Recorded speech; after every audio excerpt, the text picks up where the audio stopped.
Boa noite a todos, sejam todos muito bem-vindos a mais um Evangelho no Lar, do Grupo Espírita Irmã Marisa, situado aqui na rua 15 de novembro, no Jardim Cipava, no número 309, em Osasco, São Paulo. Nosso Evangelho hoje requer sempre que nós elevemos nosso pensamento a Jesus, pedindo as melhores vibrações para o nosso lar, o nosso cadinho, onde nós vamos, onde nós estamos vivendo com aqueles mais queridos do nosso coração, que é a nossa família. Então, pedindo licença a Jesus, a Deus nosso Pai Criador, a Jesus, nosso Mestre amado, aos nossos mentores e protetores espirituais, nossa querida mentora, Irmã Marisa, nossos amigos espirituais, para mais um Evangelho em nosso lar, pedindo a Jesus que nos envolva em sua luz, trazendo ao nosso lar as mais altas vibrações e energias que possamos merecer receber em nosso lar. E tudo aquilo que estamos necessitados. Iniciamos nosso trabalho desta forma, nesta noite, agradecidos a Deus por esta oportunidade. A Deus, nosso Pai Celeste, Criador dos céus, do universo, inteligência máxima, Criadora de todas as coisas, dono de toda honra, poder e glória e amor. Agradecemos a Ti, Senhor, pela vida que nos anima, por tudo aquilo que temos recebido, pela oportunidade de trabalho, mesmo sendo aqui no virtual, podemos sentir a Tua presença, Senhor, em nossos corações. Sê conosco para mais este Evangelho no lar. Graças a Deus. Vamos envolvendo agora o nosso querido irmão Eurípides, que vai trazer para nós a leitura e o comentário do livro Pão Nosso.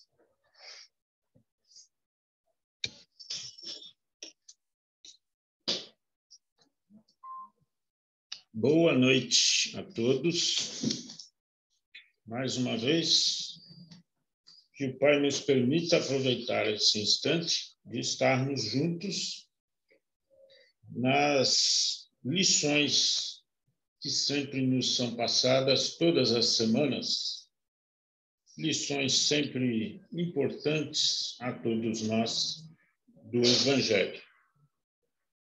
E para iniciar, antes do comentário do Evangelho, nós vamos ler o livro Pão Nosso, a lição número 84, que tem o tema Levantando Mãos Santas. É uma passagem de Paulo a Timóteo, capítulo 2, versículo 8. E ele disse assim: quero, pois, que os homens orem em todo lugar, levantando mãos santas, sem ira nem contenda. E o nosso querido Emmanuel diz assim, neste trecho da primeira epístola de Paulo a Timóteo, recebemos preciosa recomendação de serviço. Alguns aprendizes desejarão lobrigar no texto apenas uma exortação às atitudes de louvor. No entanto, o convertido de Damasco esclarece que devemos levantar mãos santas em todo lugar, sem ira nem contenda. Não se referia Paulo ao ato de mãos postas, que a criatura prefere, sempre levar a afeito em determinados círculos religiosos, onde, pelo artificialismo respeitável da situação, não se justificam irritações ou disputas visíveis. O apóstolo menciona a ação honesta e edificante do homem que colabora com a providência divina e reporta-se ao trabalho de cada dia, que se verifica nas mais recônditas regiões do globo. Lendo-lhe o conselho, é razoável recordar que o homem, no esforço individualista, invariavelmente ergue as mãos na tarefa diuturna. Se administra permanente indicação, caminhos, se participa de labores intelectuais, empunha a pena, se opera no campo, guiará o instrumento agrícola. Paulo acrescenta, porém, que estas mãos devem ser santificadas, pretendendo-se dar aí muita gente move os braços na obra terrestre, salientando-se, todavia, a conveniência de se ajuizar da finalidade e conteúdo da ação despendida. Se desejas aplicar o raciocínio a ti próprio, repara antes de tudo se a tua realização vai prosseguindo, sem cólera destrutiva e sem demandas inúteis. Os dois lados o Emmanuel nos passa, que há os instantes de nós nos organizarmos para ter realmente as mãos santas, no sentido de se trabalhar, no sentido de se utilizar as oportunidades que nos são passadas, oportunidades que nos chegam e que fazem parte da nossa evolução individual ou da nossa evolução coletiva, de todos aqueles que estão aos nossos lados, né? Então, na parte religiosa, nós precisamos aproveitar os instantes de entendimento, de conhecimento, de estudo que todos nós devemos sempre lembrando fazermos e usar estas mãos que necessitam sempre neste campo religioso de trabalho, de exercer as nossas melhores condições de ajuda, de se manter dentro do estudo, de se manter dentro das atividades sociais da casa onde normalmente frequentamos ou vamos nos alinhar. Então, as mãos necessitam estar sempre apostas a tudo o que surge de novo, de diferente, de tarefa, de responsabilidade, nos dispormos a fazer, nos dispormos a nos preparar para qualquer atividade que a casa necessite, ou que a casa se organize para exercer, para se cumprir.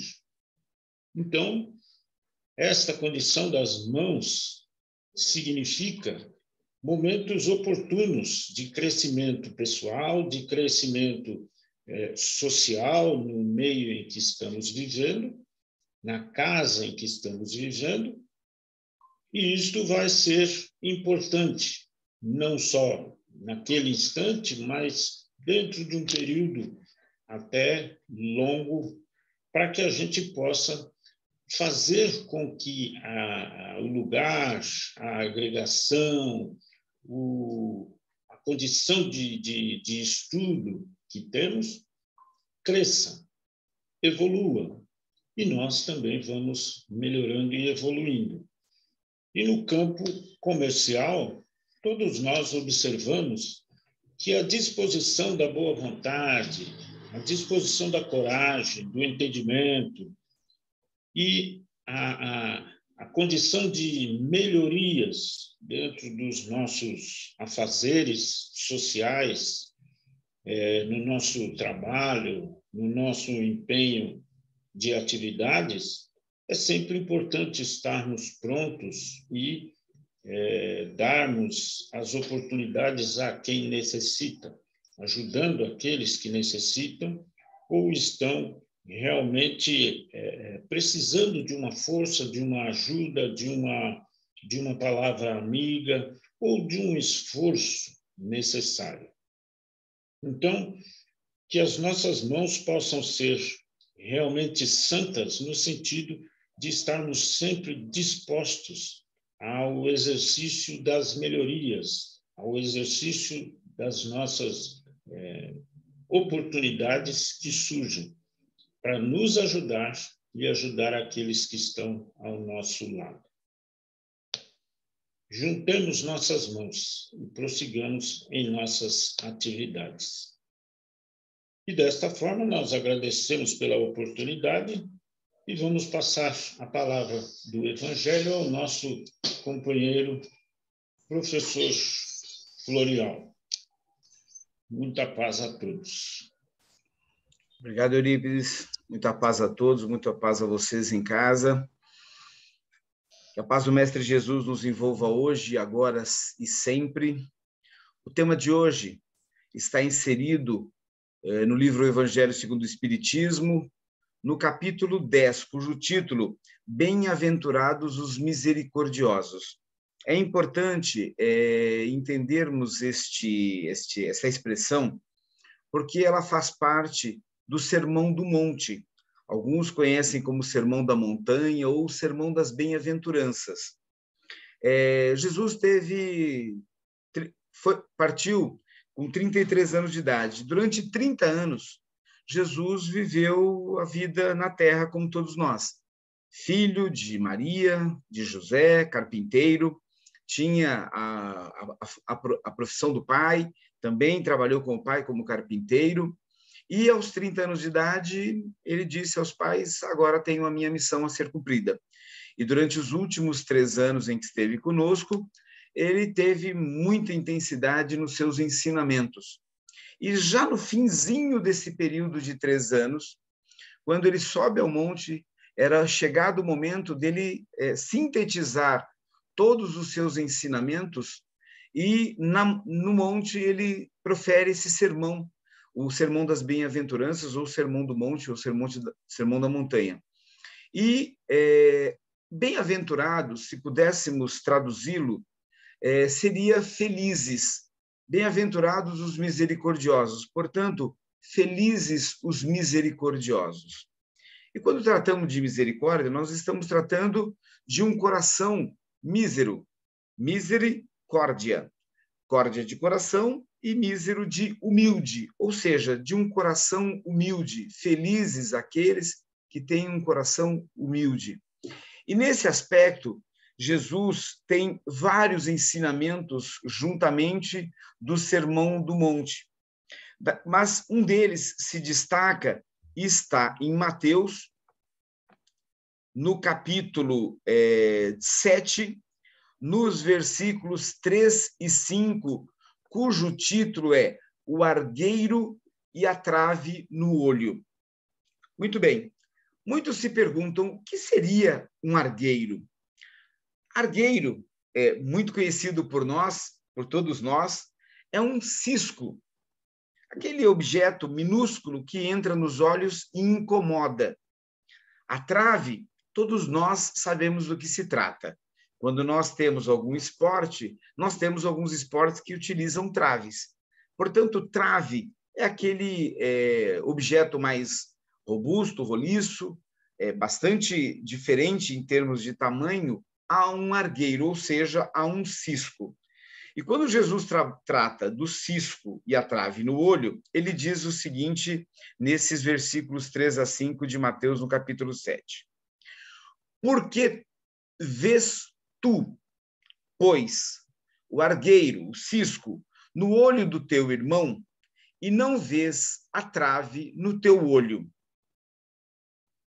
Ou, como dizes a teu irmão, deixa-me tirar-te do teu olho o argueiro, quando tens no teu próprio olho uma trave.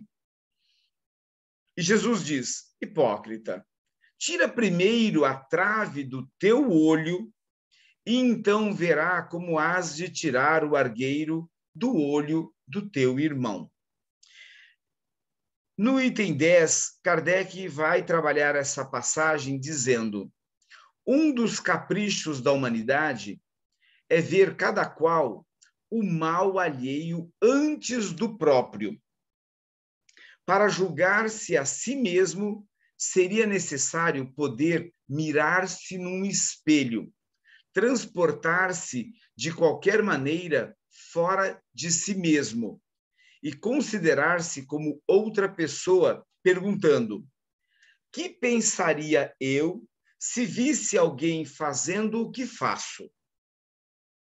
E Kardec complementa: é o orgulho, incontestavelmente, o que leva o homem a disfarçar os seus próprios defeitos, tanto os morais como físicos. Este capricho é essencialmente contrário à caridade, pois Kardec diz: a verdadeira caridade é modesta, simples e indulgente. A verdadeira caridade é modesta, simples e indulgente. E Kardec continua: a caridade orgulhosa é um contrassenso, pois esses dois sentimentos, caridade e orgulho, se neutralizam mutuamente. Como, de fato, um homem bastante fútil pode crer na importância da sua personalidade e na supremacia de suas qualidades, poderia ter, ao mesmo tempo, bastante abnegação para ressaltar nos outros o que bem que poderia eclipsá-lo, em lugar do mal que poderia pô-lo em destaque. Se o orgulho é a fonte de muitos vícios e também a negação de muitas virtudes, encontramos-lo no fundo e como móvel, como motor de quase todas as ações. Foi por isso que Jesus se empenhou em combatê-lo, ou seja, se empenhou em combater o orgulho como o principal obstáculo ao progresso. Muito bem. Como eu disse, esse capítulo 10, Bem-aventurados os misericordiosos, além desse tema, o argueiro e a trave no olho, ele também tem outros temas para podermos entender a lógica desse capítulo. Ele vai tratar do perdoai para que Deus vos perdoe, reconciliar-se com os adversários, o sacrifício mais agradável a Deus, não julgueis para não serdes julgados, aquele que estiver sem pecado, atire a primeira pedra. E nas instruções dos espíritos, os espíritos da codificação trazem o perdão das ofensas, a indulgência e uma pergunta de Kardec: é permitido repreender os outros, notar suas imperfeições e divulgar o mal alheio? Muito bem. E em Mateus, neste capítulo que nós tratamos do Sermão da Montanha, do Sermão do Monte, das Bem-aventuranças, nós temos vários ensinamentos de Jesus, quando ele vai tratar de dar a esmola em segredo, de orar em segredo, a verdadeira oração, o Pai Nosso, ou a oração dominical, que ele deixa como modelo de uma síntese da sua doutrina e do que nós devemos aprender, está ali na prece dominical, na oração que nós chamamos comumente de o Pai Nosso. Ele vai tratar do verdadeiro tesouro, ok? E precisamos, nesse sentido, observar o seguinte: o que é que podemos tirar deste ensinamento quando Jesus diz: antes de olhar o cisco no olho do seu irmão, tira a trave que está encobrindo o seu. Jesus está nos ensinando de que devemos, que é um ato comum da humanidade, ficar olhando os defeitos alheios, os ciscos alheios, os defeitozinhos minúsculos, e deixamos de olhar os nossos próprios defeitos, os nossos próprios erros, os nossos próprios vícios, o orgulho e a vaidade, que muitas vezes, como diz aqui Kardec, é o motor, é o combustível que atrapalha o progresso. Portanto, se nós queremos o progresso individual, se nós queremos o progresso coletivo da humanidade, do nosso planeta, nós precisamos deixar o orgulho e a vaidade de lado. Precisamos vencer esses dois vícios morais. É fácil? Não. Sabemos que não é fácil, mas não é impossível. Por isso, nós precisamos, antes de olhar os defeitos que os nossos irmãos apresentam, os erros que os nossos irmãos cometem, nós deveríamos ser indulgentes e não repará-los. Mais do que isso, além de não reparar, se porventura reparar, não ficar divulgando ele. E pior que isso, se reparar e divulgar, divulgar com má intenção, divulgar no sentido de colocar os nossos irmãos numa situação vexatória. Por isso, é importantíssimo, antes que é o ensinamento de Jesus, de olharmos para os defeitos, os erros cometidos pelos nossos irmãos, nós tentarmos entrar dentro de nós e observar dentro de cada um de nós qual é esse cisco, ou mais do que isso, essa trave, tá certo? Que é os nossos defeitos. Kardec nos coloca uma expressão muito interessante. Se nós pudéssemos sair de nós, nos transportarmos como espírito, deixarmos o nosso corpo e de fora do nosso corpo, olhar como espírito para aquele corpo que tem as suas ações no cotidiano, nós iríamos olhar para aquilo que nós fazemos e que, com muita precisão, dizer e nos recriminarmos, porque nós não aceitaríamos o que nós fazemos quando os nossos irmãos fazem. Portanto, esse exercício de observar aquilo que nós fazemos e que é recriminado por nós em relação aos nossos irmãos, é esse o trabalho e o exercício que nós devemos fazer. Portanto, nós temos que olhar para dentro de nós. Ora, a doutrina espírita nos ensina que esse olhar para dentro de nós tem um termo, um título, que muita gente também diz, é muito difícil, mas não é impossível, que é a nossa reforma íntima. Ou seja, se nós termos o que mudar, necessidades de mudanças, de alterações para melhor, é como se nós pensássemos na reforma de uma casa. Quando nós olhamos para a casa caindo aos pedaços, nós dissemos, precisamos reformá-la. O que nós resolvemos fazer? Não saímos da casa, chamamos os pedreiros para vir fazer a reforma, começa a quebraria, começa cal, cimento, areia, voando para todo lado da casa. Nós começamos a praguejar, porque quem fui eu para poder inventar essa história de fazer uma reforma? Mas, quando tudo termina, nós olhamos para o resultado daquela casa que estava quase impossível morar nela e dissemos, agora está uma maravilha. É essa o sentido da reforma que nós temos que olhar para cada um de nós. Ou seja, olhar para esta casa que nós habitamos, que é o nosso corpo, nosso espírito, e dizer, ele não está legal, precisa ser modificado, precisa passar por uma reforma. Sabemos que é difícil fazer essa reforma morando dentro desse lar, mas, ao final deste processo de reforma, nós sabemos que o resultado será brilhante. É esse o ensinamento de Jesus, de que nós devemos olhar para a necessidade desta reforma, porque a necessidade desta reforma está ligada ao nosso progresso individual, ao nosso progresso não material, mas ao nosso progresso moral. Porque o nosso progresso material nós não levaremos para o plano espiritual, mas o nosso progresso moral será objeto de aquisição do nosso espírito para o todo sempre.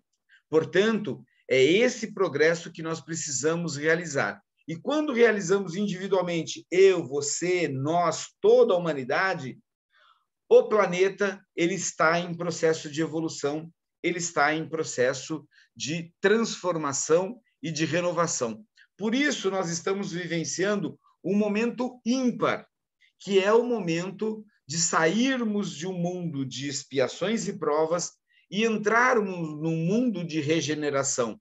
E para entrarmos no mundo de regeneração, nós sabemos que o joio será separado do trigo, ou seja, aqueles espíritos que ainda estão recalcitrantes e não conseguiram dar conta de viver neste planeta com um novo sentido, que é o sentido de mais amor, de mais solidariedade, de mais compreensão, de mais indulgência, esses irmãos, eles não estarão conosco. Eles compulsoriamente serão levados a um outro planeta, assim como muitos de nós, lá no início do planeta, ou melhor, no início da humanidade, quando vivíamos ainda no tempo das cavernas, no mundo primitivo, espíritos de um outro orbe, Capela, da estrela de Capela, dos capelinos, que foram trazidos para cá exatamente no mesmo momento como nós estamos vivendo, neste momento de transição, onde lá não dávamos conta de fazermos o amor que aquela mudança planetária estava exigindo, nós tivemos a oportunidade de vir para cá e trabalhar com aqueles irmãos cujo nosso pai estava criando inicialmente e precisavam de ser ensinados, e nós tínhamos a oportunidade de fazer esse processo junto a eles. Muitos de nós já retornamos, mas muitos de nós que já poderíamos ter retornado, pedimos para continuarmos aqui. E muitos de nós ainda não chegou o momento de irmos, porque ainda precisamos melhorar muito. E muitos de nós não aprendemos a lição e estamos sendo convidados a, mais uma vez, nos transportarmos para um outro planeta, nas mesmas condições em que a Terra estava, lá no início da humanidade, no mundo primitivo, para podermos ajudar os irmãos deste planeta que vivem nas mesmas condições da Terra. Mas aqueles que já têm condições de trabalhar o amor, de trabalhar as mudanças, de ter condições de fazer pelos irmãos, veja o que acontece no nosso planeta nos dias atuais. Nós estamos vivendo inúmeras situações em que nos coloca cotidianamente à prova. São situações em que nós temos que observar os nossos sentimentos, porque os nossos sentimentos provocam pensamentos, os nossos pensamentos provocam palavras que nós soltamos, que nós proferimos, e as nossas palavras, muitas vezes, são carregadas de ações, de atos. Ora, se nós recriminamos os atos que fazemos e entendemos como sendo não correto e não muito bom, nós temos que vigiar as nossas palavras, porque muitas vezes as nossas palavras são exatamente o motor, o combustível para os conflitos.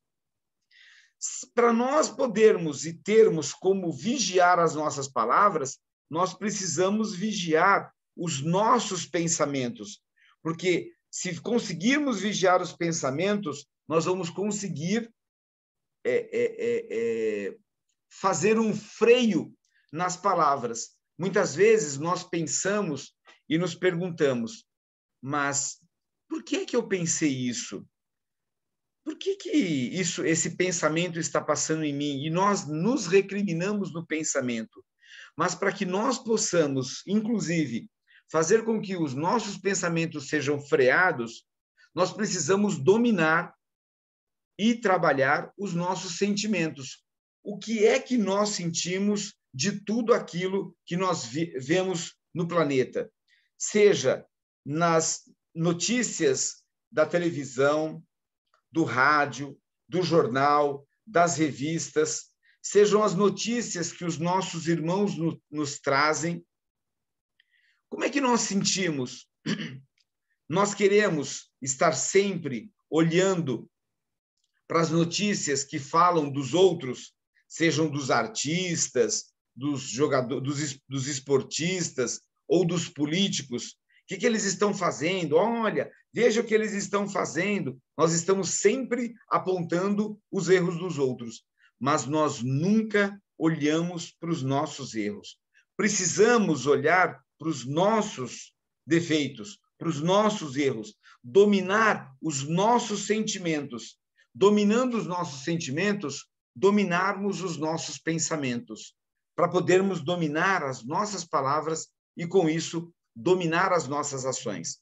Ora, se fizermos esse exercício, fatalmente nós temos condições de estarmos nesse processo de progresso, estarmos nesse processo de evolução e podermos adentrar ainda nesta encarnação, tá? Alguns costumam dizer, deixa isso para a próxima encarnação. Na próxima encarnação eu dou conta. Não. Nós precisamos dar conta nesta encarnação, pois corremos o risco de não estar neste planeta fazendo este processo de evolução. Podemos estar sendo transferidos para outro planeta. E aí nós podemos, inclusive, estar olhando para esse outro planeta, vivendo nas cavernas, em corpo de pelo, vestindo roupas que são pelos dos animais que nós caçamos, ok? Sem ar-condicionado, sem carro para nos transportar, sem comida nas gôndolas do supermercado, nós vamos olhar para aquilo e dizer o seguinte, mano, eu estava no paraíso e olha onde eu estou agora, perdi o paraíso. Que é esse o sentimento que a humanidade teve lá atrás, a perda do paraíso. Esse sentimento de perda do paraíso é exatamente essa mudança que os espíritos tiveram que passar na mudança de planeta. Por quê? Porque o orgulho e a vaidade foi tão forte que não permitiu nós colocarmos o amor em prática. Por isso, se queremos continuar progredindo neste planeta, com os irmãos que temos neste planeta, nós temos que dar conta, nesta encarnação, dos irmãos que estão aos nossos lados. Portanto, falamos no início e continuamos pensando isto. É fácil? Não, não é fácil. Mas é impossível? Não, não é impossível. Por quê? Depende dos nossos irmãos esse processo? Não. Esse processo só depende de nós mesmos. Está nas nossas mãos darmos conta deste progresso, desta mudança, deste olhar. Portanto, pegamos nas nossas mãos, dominemos esses sentimentos.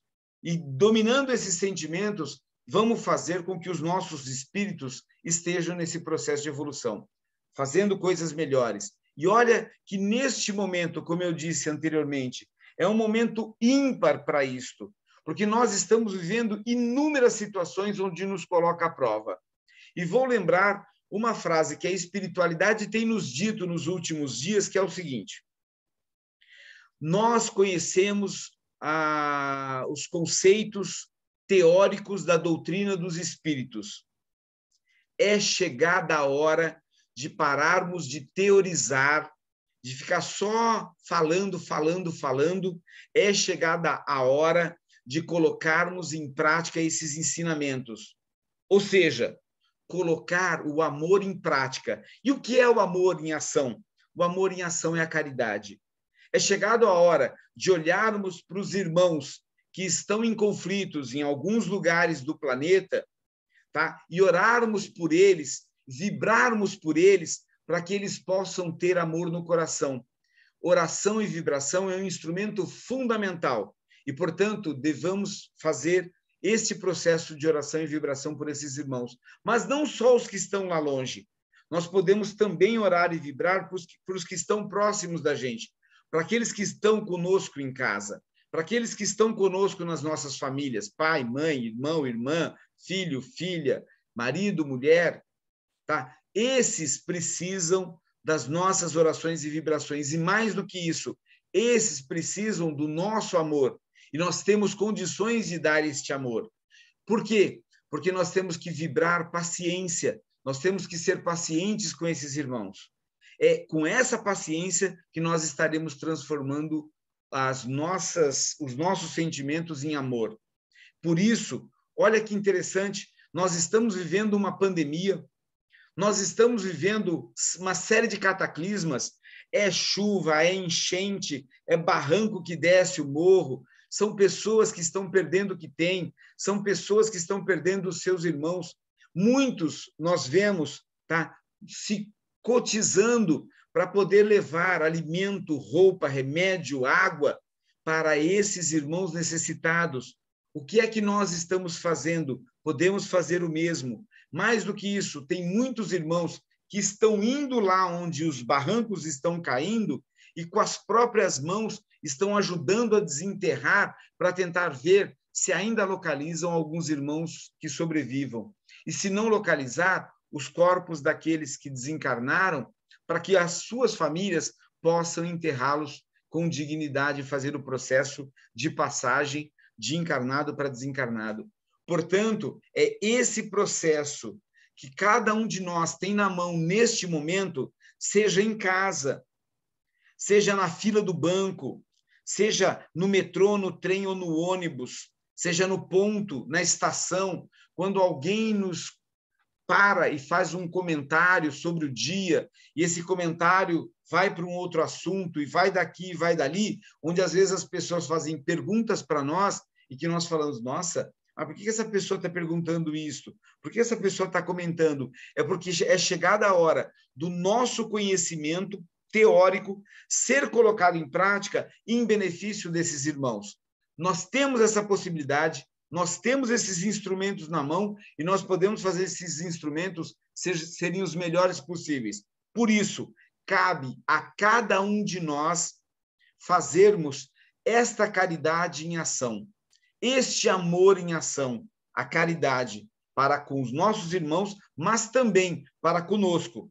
Porque nós temos que olhar para as nossas condições e nos perdoarmos dos nossos erros. Nós não podemos ficar nos lamentando com um chicotinho nas costas, é a minha culpa, é minha máxima culpa. Não. É chegado a hora de entendermos os erros cometidos e sabermos modificá-lo. Ou seja, se nós falarmos, antes disso, se nós fizermos alguma coisa contra os nossos irmãos, nós temos que lembrar que é possível consertar esses erros. Se nós falarmos algo para os nossos irmãos, é chegado o momento de termos a condição de consertarmos essas palavras. Sabemos que depois, como uma seta, desferida a palavra, não tem como voltar atrás, mas nós podemos consertar aquilo que fizemos. Por isso, temos a oportunidade, ainda nesta encarnação, vamos aproveitar essa oportunidade e vamos fazer aquilo que Deus, o nosso Pai Criador, espera de cada um de nós, que é amemos aos nossos irmãos, amemos ao próximo como gostaríamos que nos amassem, façamos para os nossos irmãos aquilo que gostaríamos que fizessem a nós. É esse o ensinamento e é esse o caminho que Jesus nos mostra com essa passagem da bem-aventurança nessa lição do cisco. Então, paremos de olhar o cisco dos nossos irmãos e vamos olhar a trave que está à nossa frente e que nós não percebemos. Vamos corrigir as nossas traves. Deixa o cisco dos nossos irmãos. Mas alguns podem se perguntar, mas e quando o nosso irmão está cometendo um erro? Nós não podemos ir lá e comentar com os nossos irmãos o erro que está sendo cometido? Não. Vamos lembrar algumas situações em que muitas vezes os irmãos cometendo erro, nós resolvemos dar um pitaco. Fulano, olha o que você está fazendo, não faça isso. E muitas vezes nós vamos nesses diálogos com a melhor das intenções. E muitas vezes, com a melhor das intenções, nós ouvimos dos nossos irmãos: o que é que você tem com isso? Por que você está falando isso para mim? Tem nada contigo? Isso é problema meu. Então, nossos irmãos não abriram as portas para que nós possamos atravessar. Mas em que situação nós podemos atravessar a porta? Quando os nossos irmãos olham nos nossos olhos e dizem: se você estivesse no meu lugar, o que é que você faria neste momento? É aí que os nossos irmãos abriram as portas para que possamos dialogar com eles sobre o que está acontecendo. Por isso, vamos esperar os nossos irmãos abrirem as portas e podermos atravessá-la com segurança, fazendo a nossa parte. Com esse ensinamento, vamos encerrar a noite e a semana, desejando os melhores sentimentos, que esses sentimentos e essas luzes sejam espalhadas pelos nossos lares e que possamos, com os nossos irmãos, darmos conta da tarefa. Que a paz do Mestre Jesus nos envolva hoje, agora e sempre. Uma boa noite a todos e vamos envolver a nossa irmã Marlene, que trará as vibrações da noite. Uma boa noite a todos. Vamos iniciar as vibrações dessa noite. Vibrar é doar. E todos nós temos algo de bom a dar em favor ao nosso próximo. Um bom pensamento, uma palavra de carinho, um sentimento de bem que enviemos, é doação, é caridade. Vamos deixar a nossa mente livre dos pensamentos do dia a dia, mentalizando a figura de Jesus, mantendo a serenidade, despendendo onda de paz, de amor e de esperança. Vibremos para que haja paz no mundo e no Brasil, e que todos os governantes sejam realmente auxiliares de Jesus. Vibremos por todos os enfermos, inclusive aqueles que conhecemos em particular. Vibremos por todas as crianças e por todos os jovens para que tenham uma orientação segura perante a vida. Vibremos por todos os idosos, envolvendo-os em carinho. Vibremos por todos aqueles que desconhecem as leis de Deus. Vibremos pelos desesperados e pelos que tentam abreviar a vida. Vibremos por todos aqueles que estão desempregados para que tenham esperança e certeza de dias melhores. Vibremos por aqueles que adentraram no caminho dos vícios para que possa libertar-se das dependências químicas. Vibremos por todos os servidores de Jesus para que perseverem em seus compromissos luminosos. Vibremos pela confraternização religiosa e para que o Evangelho de Jesus penetre em todos os lares. Vibremos por essa casa que nos oferece oportunidades grandiosas de aprendizado e trabalho no bem. Vibremos pelos nossos lares, envolvendo toda a nossa família em vibrações de respeito, fraternidade e amor. Vibremos para que possamos perseverar os nossos melhores propósitos. Que assim seja, graças a Deus. Agora vamos chamar a nossa irmã Vera, que fará o encerramento do Evangelho de hoje. Boa noite. E assim, vamos agradecendo a Deus, o nosso Pai Criador, por mais essa oportunidade que Ele nos concedeu de estarmos todos juntos, reunidos, ouvindo e aprendendo sobre o Evangelho. Rogamos aos amigos espirituais que nos envolvem com muita paz e amor, para que possa fortalecer o nosso coração e a nossa mente, e que a luz do Pai possa nos envolver, e que possamos entender, sentir, e assim agirmos conforme a vontade do Pai, servindo no melhor caminho. E que possamos ter uma noite abençoada de refazimento de nossas energias, e envolvidos em Tua paz. Estamos pedindo permissão para encerrarmos o Evangelho da noite, rogando, Mestre Jesus, auxilia-nos a compreender mais, a fim de que possamos servir melhor, já que somente assim as bênçãos que nos concedes podem fluir através de nós, em nosso apoio e em favor de todos aqueles que nos compartilham a nossa existência. Induza-nos, Pai, a prática do entendimento, para que possamos observar os valores que porventura conquistemos, não na condição de propriedade nossa, mas sim como manancial de recursos que nos compete mobilizar no amparo, o quanto ainda não obtiveram as vantagens que os felicitam na sua vida. Ajuda-nos, ó Divino Mestre, a converter as oportunidades de tempo e trabalho com que nos honrastes em serviço aos semelhantes, especialmente na doação de nós mesmos, naquilo que sejamos ou naquilo que possamos dispor, de maneira a sermos melhores do que ontem, permanecendo em Ti, tanto quanto permaneces em nós, agora e sempre. Que assim seja, graças a Deus.